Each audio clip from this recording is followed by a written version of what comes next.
shows up on time every time. It has a tactical advantage over you. It knows your fears. It knows your insecurities. It knows everything about you. It might be the only thing in that world that knows all about you. You got to know about it. It's going to show up when you don't want to show up. It's going to show up at the worst time possible when you want to be successful. It's going to say, take the easy road. Take the easy way out.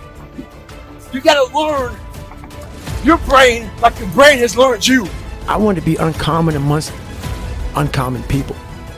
I wanted to be the guy. I don't care if you fucking like me. I don't care if you don't understand me.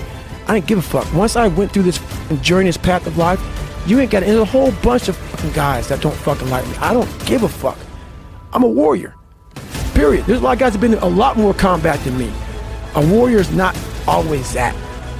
A warrior is a motherfucker who says, hey, I'm here again today. I'm here again tomorrow. I'm gonna be here the next day. I'm 50 years old, I'm still fucking getting after it. If I'm tired today, if I wake up in the morning, it's 4:30 and I'm like, man, I am wicked tired and I don't feel like doing this today. What I do is I note it down in my head, like, okay, you were tired. Then I go do it anyways. And if I'm tired the next day, if the next day I say the same thing, then I'm like, okay, you know what? That's 2 days in a row. Your workout was weak. I'm paying attention. And like, okay, guess what? You need a little downtime. That's the way I do it. I won't accept, like, the one thing in the world I'll procrastinate is procrastination. So you have to keep track of, like, what's my long-term goal? My long-term goal isn't to take that machine gun nest. It's to win the war. So if you're doing something on a daily basis and you start feeling casualties, you need to assess yourself. I'm afraid of my shadow. How can I overcome that? Go in the military, get your ass kicked, do things you hate to do. Be uncomfortable every fucking day of your life. Roger that. I'm not the smartest kid in the world. Okay. Instead of somebody saying, oh no, you're smart. No, don't say that to yourself. I said to myself, no, I'm a dumb motherfucker. Okay, roger that. How you get smarter? Educate yourself. So the things that we run from the truth. We're running from the truth, man. So the only way I became successful was going towards the truth. As painful and as brutal as it is, it changed me. Whenever hardness comes, and you don't know what it is, it may be different for you than it is for me, but you go back to your insecurities. And then when you go back to your insecurities, you then look for comfort within those insecurities. And we all look for that cookie that your mom used to give you when you were sad, when you were sick. We look for our wife or our husband. We look for comfort. It's in those moments you must retrain your mind to think differently in hell. It means that I'm gonna try to be the best that I can be. The strongest, the fastest, the smartest. The smartest human that I can become.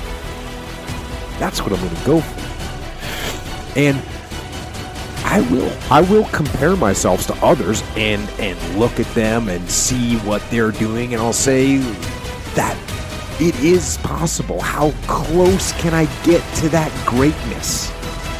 How close can I get to that glory? Because your mind's gonna start giving you all these questions. And if you can't answer them, you're going to quit. What I realized when I was going through Budge, Ranger School, all this 100-mile race, 200-mile races, pull-up records, my mind would come creeping in. Like when I was doing 4,030 pull-ups at 2,000 pull-ups and my hands were ripped open, my mind said, look, brother, we've done all these other things. You've proven yourself. You're good. If I didn't have the answer to respond to my mind and say why I'm here, why I'm doing this, you will always lose that fight. You have to have the response to what your mind is going to tell you. And another thing about that is self-talk.